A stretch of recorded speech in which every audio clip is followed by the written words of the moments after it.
ప్రభవా పార్థివా మధ్యే బహుప్రళయం నిశ్చయం రక్తపాతౌ రణరంగభూమౌ భీభత్సౌ ప్రపంచస్థితి.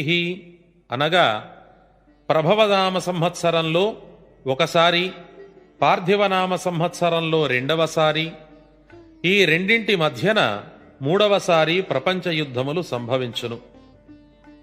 ఈ మూడవసారి వచ్చు మధ్యకాలము కూడా బహుధాన్యనామ సంవత్సరమే అగుతున్నది. కనుక మూడవ ప్రపంచ యుద్ధము సంభవించి దాని ప్రభావమున ప్రపంచమంతయు 14 సంవత్సరములు కరువు కాటకముల చేత పీడించబడును అని అర్థమగుచున్నది. ఇది భవిష్యత్ వాక్యము.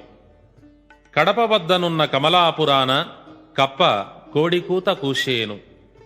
పెన్నా నది తీరాన చెన్నూరు గ్రామం నీటిపాలైపోయేను. కలికి పురుషుడు కిరాతకులను చీల్చి చెండాడేను.